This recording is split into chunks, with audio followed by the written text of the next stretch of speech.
Vamos a comenzar ahora y continuar con el avance de la asignatura. Esta vez vamos a ver el tema de herencia y determinación del sexo. Observamos a continuación los dos tipos de cromosomas que existen dentro de lo que significa la parte de la herencia, la parte de la determinación de la herencia de los individuos. Por un lado tenemos los denominados cromosomas autosómicos, cuya función esencial es desarrollar al organismo en función de la estructuración, en función de lo que significa el desarrollo de las capacidades genéticas que se ha heredado a través del crecimiento, desarrollo, reemplazo de las células, etc. Estos cromosomas autosómicos, que lo estamos acá señalando, tienen esa función. En el caso de los seres humanos son 22 pares específica y exclusivamente que se dedican a esa función, ¿no? Es decir, a activar, a desactivar y a configurar cómo se va a desarrollar el individuo en función de su genoma. Sin embargo, también hay un conjunto de cromosomas denominados sexuales que comúnmente también se conocen como gametos. Estos cromosomas tienen la función esencial de determinar el sexo o el género del individuo.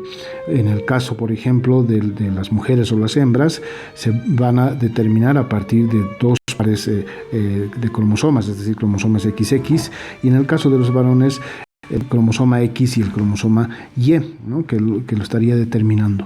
Entonces, este par que estamos señalando cumple esa función, aunque no con exclusividad, puesto que vamos a observar a lo largo del desarrollo de este capítulo que además estos cromosomas sexuales también tienen y cumplen una función hereditaria, ¿no? Como parecida a lo que significan los cromosomas autosómicos. Sin embargo, su función principal es determinar el género o el sexo de los individuos. En cualquier caso, lo que tiene que quedar entendido es de que en el caso de muchos organismos biológicos que se reproducen sexualmente, siempre vamos a tener la forma homocigótica, es decir, XX para el caso de las mujeres y XY para el caso de los varones. Ahora, esto implica una forma de homocigosis y heterocigosis, dicho de esta manera, ¿no? Sin embargo, no todos los organismos biológicos siguen este patrón. Existen en realidad muchos organismos que tienen de una forma contraria, es decir, esta disposición. Por ejemplo, en el caso de algunas aves, peces y anfibios, ¿no? La denominación se pasa por WZ para las hembras y, por ejemplo, para el caso de los machos, la nomenclatura de ZZ. Y si nos damos cuenta, en el caso de estos anfibios ya es la forma heterocigótica, ¿no? Y la homocigótica es para los machos, es decir, se invierte en algunos organismos biológicos, ¿no? En función de las características obviamente que tiene cada especie. Sin embargo, como en la naturaleza existe una amplia variabilidad y no necesariamente se sigue un patrón determinado, existen también ciertas, vamos a decirlo de esa manera, anomalías en los cromosomas sexuales.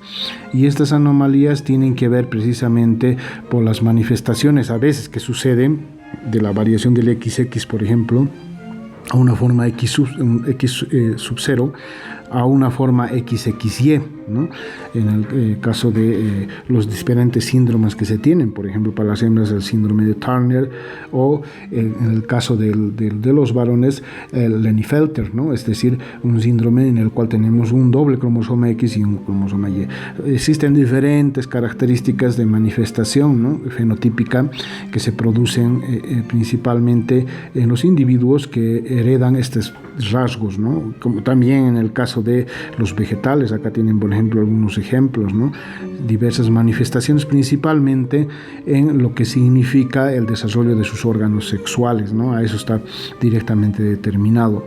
En todo caso, lo que queremos mostrar es de que no necesariamente se sigue un patrón en la herencia sexual a partir de lo que significan los pares de cromosomas comúnmente conocidos, sino que pueden existir este tipo de variantes que van a producir, por supuesto, algunas anomalías y algunas disfuncionalidades fisiológicas en los organismos biológicos que heredan estas anomalías. En cuanto a lo que significa la herencia ligada al sexo, lo que decíamos, ¿no? Si bien ya sabemos que prácticamente vamos a tener con el cromosoma XX, en el caso comúnmente de la mayoría de las especies que se reproducen sexualmente, vamos a tener en este caso las hembras y en este caso vamos a tener los machos. No solamente los cromosomas XX, como habíamos mencionado, van a cumplir esta función de determinación del sexo, sino también existe una herencia ligada. Pero previamente, por supuesto, hay una característica que diferencia el cromosoma X e Y, ¿no? En el caso del cromosoma X, prácticamente existe una simetría entre las cromátidas que forman el cromosoma, ¿no? Es decir, entre los brazos. Sin embargo, si ustedes observan en el cromosoma Y, existe no una simetría, no existe uno de las cromátidas, uno de los brazos tiene un tamaño inferior, un tamaño menor al otro de los brazos, ¿no? Sin embargo, sí existe un sector homólogo, ¿no? Que podríamos mencionarlo de esa manera en cuanto al cromosoma X y Y. Y es a partir precisamente de este sector homólogo, principalmente en el caso de los cromosomas X, que existen ciertos genes, como lo observan ustedes en esta diapositiva, que van a ser heredados, ¿no? Es decir, a partir del cromosoma sexual que provenga ya sea del padre o de la madre del cromosoma X para su descendencia, ¿no? Y en función de eso, determinando si viene del padre o de la madre, se va, por ejemplo, en este caso, heredar ciertos rasgos, ciertos genotipos, por ejemplo, en el caso del daltonismo, de la hemofilia y otros, a su descendencia. Y también existe, sí, una herencia ligada al cromosoma Y. Sin embargo, es mucho menos frecuente que en el cromosoma X, ¿no? Por el hecho principalmente de que la funcionalidad del cromosoma Y está prácticamente limitada por las características principalmente de las posibilidades de que se desarrollen la sinapsis, de que se desarrollen ciertos mecanismos hereditarios, ¿ya? De todas maneras, la herencia ligada al Y se llama holándrica, ¿no? Es un tipo de herencia holándrica y obviamente en este caso lo común que vamos nosotros a observar es la herencia ligada al cromosoma X, ¿no? Que este es fundamental y determinante. No se olviden que tanto los varones como las mujeres presentan un cromosoma X, ¿no? En el caso de las mujeres 2, pero en el caso de los varones 1. ¿Ya? Y eso obviamente amplía la posibilidad del cromosoma X en lo que significa la herencia ligada al sexo. Veamos ahora las particularidades y las características de la herencia ligada al sexo. En el caso, por ejemplo, vamos a observar en esta gráfica qué sucede cuando se va heredando el carácter o el cromosoma, X de un padre. Vamos a suponer que es un padre afectado con ciertas características relacionadas obviamente con lo hereditario, y tenemos una madre que no es portadora, ¿no? Que prácticamente la madre estaría en condiciones saludables. Entonces, ¿qué observamos en este caso? Fíjense, en el caso del hombre, es el hombre que va a heredar su cromosoma X, pero ¿a quién se va a heredar? Va a heredar a una hija y va a heredar a su otra hija. Y en el caso de la madre, le va a heredar su cromosoma X correspondiente, pero ¿a quién? Le va a heredar al hijo y al hijo. Es decir, aquí existe un tipo de herencia cruzada, ¿no? En el caso de que un padre esté afectado en un sector homólogo del cromosoma X, lo va a heredar a las hijas. Y en el caso de que la madre no sea portadora, va a heredar precisamente estas características de su cromosoma X, pero a los hijos, ¿no? Entonces, esta es una forma de herencia cruzada, ¿no? Que obviamente es una forma con relación a lo que significa la distribución de las características genéticas ligadas al sexo. Ahora, si invertimos en el caso de que la madre sea portadora, ¿no? De una determinada característica y está en su cromosoma X, ¿no? Y el padre obviamente no se ha afectado, es un padre sano, ¿no? Entonces, fijémonos ahora el patrón de distribución genética. En este caso, la madre le va a heredar tanto a la hija como al hijo, ¿no? Aquí no se produce, por supuesto, una herencia cruzada, sino más bien las posibilidades de transmitir algún tipo de en este caso cromosoma defectuoso si fuese la madre portadora, se va a distribuir de una manera proporcional en hijos e hijas, a diferencia de en el caso de los varones, ¿no? Que en el caso de los varones estamos observando que solo va a transmitir a las hijas, pero si la madre fuera portadora, la probabilidad de transmisión va a ser tanto a los hijos como a las hijas, ¿no? Entonces es otra característica también que se debe tomar en cuenta en lo que significa la herencia ligada al sexo.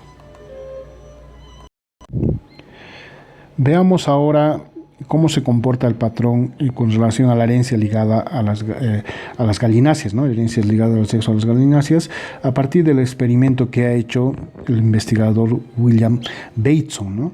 Entonces, Bateson, precisamente al realizar una investigación, ha determinado lo siguiente, que lo observan ustedes en el gráfico a continuación.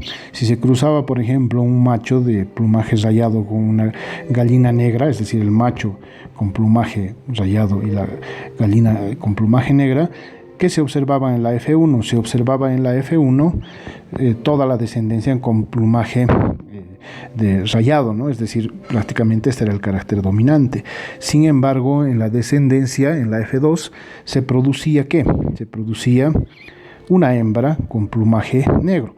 Entonces, hasta aquí, digamos, se podría comprobar que existía una dominancia de ciertas características genéticas asociadas al plumaje, ¿no? De las galináceas.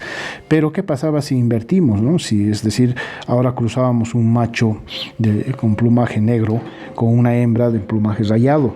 Primero, que los resultados eran, por supuesto, muy diferentes a los que se había obtenido anteriormente. Ahora teníamos un macho de plumaje rayado con una hembra negra, ¿no? A diferencia de lo anterior, acá existía un carácter dominante, pero si se heredaba del macho ya no era dominante, se tenía una proporción semejante, ¿no? Y en la F2 más aún todavía, ¿no? Si bien se volvía a obtener una hembra con plumaje rayado como en la F1, aquí también se obtenía un plumaje tanto negro como también rayado en el caso de los machos, al igual que una hembra, es decir, los resultados no eran iguales cuando se trataba de realizar o de estudiar el comportamiento de ese genotipo, en el primer caso cuando el macho era de plumaje rayado, ¿no? Y en este otro caso cuando el plumaje era negro, por supuesto la proporción y la distribución genotípica era diferente. En conclusión, acá también se demostraba que existía herencia ligada al sexo en las galináceas, ¿no? Otro de los investigadores que prácticamente contribuyó también a una explicación de esta herencia ligada al sexo fue el investigador Morgan. Por supuesto, ustedes tienen en el texto de la asignatura toda esta explicación con mucho mayor detalle. Sin embargo, ¿qué verificó Morgan estudiando a la mosca de la fruta, que es la Drosophila melanogaster? Observó prácticamente un patrón parecido en las galináceas. Estamos hablando de especies diferentes. La mosca de la fruta es mucho más simple, simplemente tiene 4 pares de cromosomas, ¿no? Es un organismo bastante simple y obviamente Morgan lo ha estudiado y a partir de ahí se ha ido estudiando mucho más. Pero con relación a lo que estamos mencionando, ¿qué observamos? Que si cruzábamos un macho de ojos blancos con una hembra de ojos rojos, teníamos toda la generación F1 con el color de ojos rojos, ¿no? Tanto en machos como hembras. Y en la generación F2 obviamente se segregaba nuevamente un carácter de ojos blancos en un macho, ¿no? Pero de todas maneras, si solamente el experimento quedaba hasta aquí, observábamos que el carácter dominante era los ojos rojos. Pero ¿qué pasaba si invertía el cruzamiento? Es decir, si ahora el macho era de ojos rojos y la hembra era de ojos blancos. Primero, prácticamente el patrón se mantenía tal cual lo había demostrado Bateson con las galináceas, ¿no? Teníamos una mitad de ojos blancos y una mitad de ojos rojos, ¿no? En machos y hembras, y en la generación F2 el mismo patrón, ¿no? Teníamos machos de ojos rojos, machos de ojos blancos, hembra de ojos rojos y hembra de ojos blancos, ¿no? La misma proporción. En consecuencia, también se demostraba que efectivamente existía herencia ligada al sexo también en la mosca de la fruta. Es decir, este es un patrón de los organismos que se reproducen sexualmente y que a partir de ahí, por supuesto, podemos comprender mejor cómo se va desarrollando este mecanismo de transmisión ligado, obviamente, reitero, al cromosoma X e Y, es decir, a los cromosomas sexuales y principalmente al cromosoma X, porque prácticamente, ya habíamos dicho, la simetría y las características que tiene este cromosoma al estar también presentes en la configuración de los machos, así que prácticamente este sea uno de los mecanismos, una de las vías de mayor transmisión hereditaria, pero por supuesto ligada siempre a lo que significa este cromosoma sexual. ¿Cómo se simbolizan los cruzamientos cuando trabajamos o tratamos de simbolizar y trabajar con relación a los cromosomas sexuales? Ya lo habíamos visto, siempre en este caso, salvo que se mencione de una manera explícita, vamos a considerar XX e XY, XX para el caso de las hembras o mujeres, y XY vamos a considerarlo, por supuesto, para los machos, ¿no? Es decir, o para los hombres, ¿no? Para el género masculino. Entonces, de todas maneras, si solamente determinamos cromosomas sexuales, bastaría esta nomenclatura. Pero ¿qué pasa cuando además, como hemos visto anteriormente, existen ciertos rasgos o caracteres, genes asociados a la manifestación fenotípica? Entonces, en ese caso, vamos a utilizar la siguiente simbología, como lo estamos viendo acá, en el ejemplo del gen de la hemofilia. Vamos a poner un superíndice.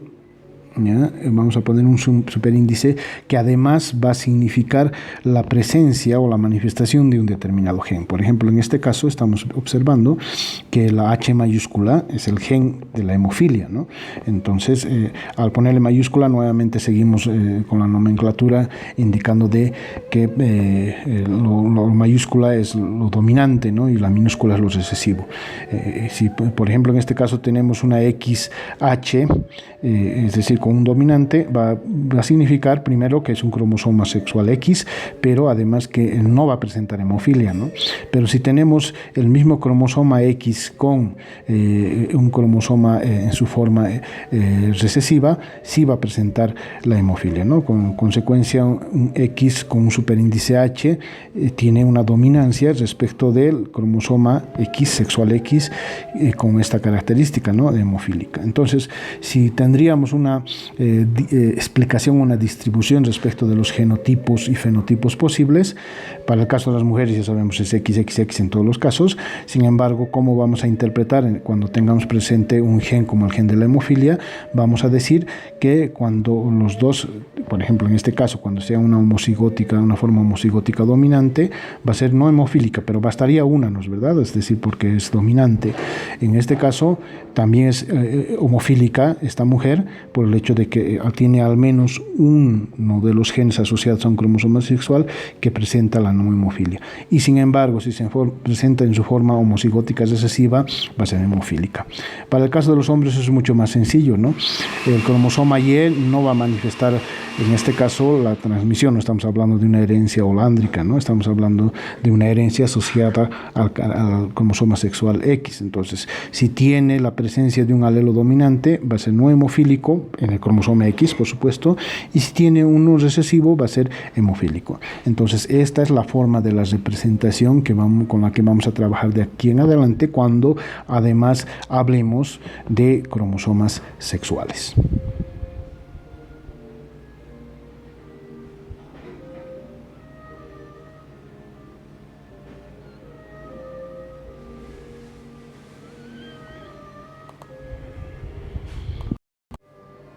Veamos ahora algunos problemas aplicados a la genética del sexo y por supuesto vamos a aplicar todo lo que hemos observado y también algunos aspectos que ustedes ya lo han observado también en el vídeo que anteriormente hemos tenido como una actividad didáctica, es decir, la gran carrera, ¿no? Allí hablábamos, por ejemplo, sobre los cromosomas sexuales y la forma a través de la cual estos cromosomas sexuales realizan todo un proceso, todo un mecanismo para lo que significa la fecundación del óvulo, ¿no? Entonces, la parte biológica ha estado muy adecuadamente explicado en ese vídeo. Ahora vamos a ver un poco la simbolización y entrar más a detalle a partir de esto de lo que hemos aprendido anteriormente. Veamos un primer ejemplo a partir de este problema. ¿Qué nos dice? En una cruza de una mosca de la fruta, pura sangre de ojos rojos y un macho de ojos blancos, nos pregunta qué porcentaje de descendientes machos tendrán ojos blancos, y nos dice además que los ojos blancos son recesivos ligados a X, ¿no? Nuevamente estamos hablando de una herencia ligada al sexo por defecto al cromosoma X, no estamos hablando de una herencia holándrica ligada al Y. Entonces, de acuerdo a lo que hemos aprendido, en una primera instancia debemos verificar la representación que vamos a realizar. Sabemos que tenemos una musca de la fruta pura sangre de ojos rojos, entonces vamos a simbolizar, obviamente si los blancos son recesivos, el rojo es dominante, ¿no? Entonces tenemos una hembra XX que es de ojos rojos. Nosotros vamos a simbolizar el color de ojos, vamos a ponerlo acá, ojos rojos. Vamos a simbolizarlo por un alelo dominante R. Y como nos dice que los blancos son recesivos, vamos a decir aquí que ojos blancos van a estar en su forma homocigótica recesiva, y obviamente para eso estamos poniendo con R minúscula, ¿no? Entonces, hembra pura sangre de ojos rojos. Entonces ponemos en los superíndices 2 letras mayúsculas. Dice que esto se está cruzando ¿con quién?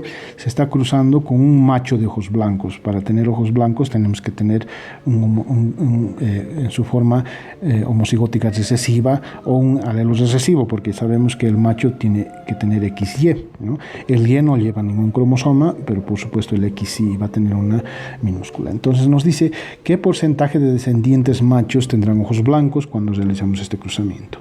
Para eso vamos a utilizar un cuadrado, el cuadrado gamético, que también se llama el cuadrado de Punnett, ¿no? Que es mucho más sencillo que el arborigrama en este tipo de problemas. Entonces nosotros vamos a más o menos representarlo de esta manera, ¿no? Es decir, en el cual, bueno, aquí lo vamos a ampliar un poquito más para que veamos a quiénes estamos cruzando. En la parte superior de la primera fila van a estar los machos, el macho, y acá la hembra. Entonces lo voy a distribuir cada gen, ¿no? Cada alelo, perdón, de los genotipos de los que se están cruzando, lo voy a distribuir en el cuadrado. Por ejemplo, dice aquí el macho en la primera fila, ¿no? En la primera fila acá. Entonces, ¿qué digo? Voy a llevar uno de los alelos sexuales X de esta manera, y el otro Y lo traslado acá, ¿no? Para el caso de la hembra hago lo mismo, en los dos alelos de los cromosomas sexuales, y simplemente ¿qué voy a hacer? Es la intersección, ¿verdad? Este con este, ¿no? Que sale. Entonces los voy anotando. Acá tenemos, para este caso, el alelo X con los ojos rojos, macho. Acá tenemos una hembra con estas características, y acá tenemos por supuesto un macho con estas características, ¿no? Entonces la pregunta en cuestión es, y que me dice qué porcentaje de descendientes macho. Primero observemos cuáles son, en este caso, los machos, ¿no? Los machos son los que tienen XY. Este, por ejemplo, es un macho XY, este es un macho XY, esta no es un macho, XX es una hembra, esta tampoco es un macho, es una hembra, ¿no? Entonces me está preguntando a mí específicamente cuáles son, en este caso, los machos, ¿no? Lo voy a cambiar de color para que podamos explicarlo mejor, ¿no? Entonces, acá, en primer lugar, ¿cómo es este macho? Este macho tiene ojos rojos, ¿no? Y este otro macho también tiene ojos rojos, ¿no? Entonces la pregunta es, ¿qué porcentaje de descendientes machos tendrán ojos blancos? La respuesta es ninguno, ¿no? Ninguno, que es equivalente al 0%, puesto que en este cruzamiento no han heredado el carácter de ojos blancos ningún macho, ¿no? Entonces esa es la respuesta. Veamos ahora otro ejemplo en el caso de la hemofilia, ¿no? Con relación al mismo problema. Dice el problema: la hemofilia en humanos se debe a una mutación en el cromosoma X. ¿Cuál será el resultado del apareamiento entre una mujer normal no portadora y un hombre hemofílico? Es un problema parecido a lo que habíamos observado también en el ejemplo anterior, en la explicación de la diapositiva, ¿no? Con relación a lo que significa la hemofilia, ¿no? Y en este caso, obviamente, lo primero que tenemos que determinar es la característica con relación a la hemofilia, es decir, cuál es dominante y cuál es recesivo. Inicialmente observemos lo que habíamos mencionado, ¿no? Es decir, la forma dominante, vamos a cambiar el color un poco para la explicación. La forma dominante, es decir, la vamos a simbolizar de esta manera, y esta es no hemofílica. ¿Ya? Y la forma recesiva, por supuesto, va a ser H minúsculas en su forma homocigótica recesiva, y esta sí es hemofílica. Entonces, a partir de esta distribución, vamos a decir, de esta nomenclatura que le estamos dando de significación a estas letras, entonces nos vamos a plantear y vamos a interpretar el problema. Dice, ¿cuál es el apareamiento entre una mujer normal, ¿no? Es decir, si tenemos una mujer normal, debemos suponer, por supuesto, que esta mujer era no portadora, ¿no? Entonces, hay primero vamos a simbolizarlo XX y por un hombre hemofílico, ¿no? El hombre es XY, está ligado obviamente siempre al carácter, al cromosoma X, la herencia, ¿no? En este caso tenemos dos posibilidades, ¿no? Nos dice que tenemos una mujer portadora, ¿no? Y tenemos un hombre hemofílico, ¿no? Entonces, para el hombre hemofílico ya sabemos de antemano que él va a tener una manifestación del carácter, en este caso, así, en su forma homocigótica recesiva. En el caso de la mujer, ¿no? Y dice que es una mujer normal, es decir, si es normal, va a tener, por supuesto, un alelo dominante. Y ahora obviamente no vamos a saber cuál es el segundo alelo, porque puede ser dominante o recesivo, pero vamos a probar con ambos. ¿Qué pasa si tiene el otro alelo en el cromosoma sexual, también no hemofílico, ¿no? Porque las posibilidades son estas, ¿no? En este caso, que ambos sean dominantes, o su forma heterocigótica, ¿no? Es decir, que exista al menos un alelo dominante y el otro sea recesivo, ¿no? Vamos a probar ambas. Entonces, nuevamente desarrollamos nuestro cuadrado de Punnett, ¿no? Para lo que significan los posibles cruzamientos que vamos a tener, ¿no? Y lo desarrollamos de la siguiente manera: acá van a estar los machos, acá van a estar las hembras, ¿no? En el caso de los machos, distribuimos sus genotipos, sus alelos, y en el caso de las hembras de la misma manera. Realizamos los cruzamientos correspondientes, ¿no? Es decir, con este para aquí, ¿ya? Con este para aquí, con este para aquí, y por supuesto acá también de esa misma manera, ¿no? Entonces, acá tenemos, por supuesto, las posibilidades. Nos dice cuál será el resultado del apareamiento, pero en este caso, considerando que la mujer es no hemofílica, ¿no? Es decir, no portadora, pero en su forma homocigótica dominante, ¿no? Entonces, estas son las proporciones. ¿Qué obtenemos como resultados? Primero, en este lado vamos a tener, por supuesto, las hembras, mujeres, y acá los machos. Hagamos la interpretación. En el caso de las mujeres, por supuesto, si nos damos cuenta y ponemos aquí las descendientes,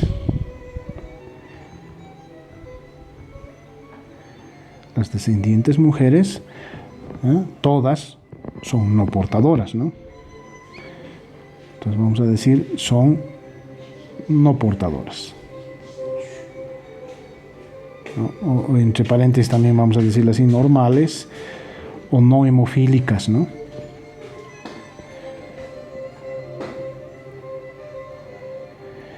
¿Y qué pasa en el caso de los hombres? ¿Ya? Estamos hablando acá de las descendientes, ahora vamos a hablar de los hombres. Fijémonos en este ejemplo y veamos, tienen, por supuesto, también alelos dominantes, y sabemos que el alelo dominante es no hemofílico. En consecuencia, aquí decimos los descendientes ¿ya? Hombres, de la misma manera, ¿no? Son no portadores, es decir, son normales o no hemofílicos. Entonces, en consecuencia, para este tipo de cruzamiento hemos determinado, bajo estas características de homocigosis dominante, que prácticamente toda la descendencia no va a ser hemofílica. Veamos ahora en este otro caso, es decir, seguimos teniendo una mujer no portadora, pero en este caso sí tiene un alelo recesivo, es decir, está en su forma heterocigótica, ¿no? ¿Cuál será el comportamiento o el resultado cuando tenemos este caso, ¿no? Entonces, a ver, veamos cuáles son las posibles respuestas. Vamos a tener los machos y las hembras. La forma del macho, vamos a distribuirlo acá en la primera fila, y en la hembra también los alelos correspondientes. Entonces, si realizo el cruzamiento, voy a tener de esta manera, ¿no? Acá voy a tener así, es decir, en su forma homocigótica recesiva, y acá también vamos a tener también un macho de esta manera. Entonces, a este lado tengo las hembras y a este lado tengo los machos. Entonces, conclusiones, ¿no? ¿Qué es lo que obtengo a partir de estas características? Vamos a ponerlo de este color mejor para las conclusiones. En el caso de los machos, o de las hembras, perdón, vamos a poner aquí las hembras. ¿Cuáles son las conclusiones que hemos obtenido a partir de este cruzamiento? Bueno, primero, el 50%, si nos damos cuenta, acá hay una mujer, pero esta es normal. Pero aquí sí está en su forma homocigótica recesiva, aquí sí tiene problemas, ¿no?, con relación a esa anomalía del gen respecto de la hemofilia. Entonces, en el caso de las mujeres decimos que 50% ¿ya?, es normal, ¿no?, es decir, normal o no portadora. ¿Ya? Y el otro 50% es portadora, ¿no? Entonces tiene hemofilia, ¿no? Esa es la característica con relación al caso de las mujeres. Observemos ahora qué pasa con el caso de la población masculina. Acá es no portador, pero este sí va a manifestar la hemofilia. Entonces decimos 50% de los varones es normal, ¿ya?, es decir, no portador, pero el otro 50% es portador. En este caso también vamos a decir así que es hemofílico, ¿no? Entonces, demostramos que dependiendo de si este es recesivo, ¿no?, en el caso de la mujer no portadora, o si es dominante, los resultados son diferentes, ¿no? Entonces, con eso concluye en este caso este ejercicio, y obviamente a partir de todos estos elementos lo que tenemos que tener claro es que sí, ya por lo anteriormente dicho, existe una herencia, ¿no? Existe herencia respecto de ciertas características que van heredándose principalmente a partir del cromosoma X, ¿no? Eso se llama herencia ligada al sexo.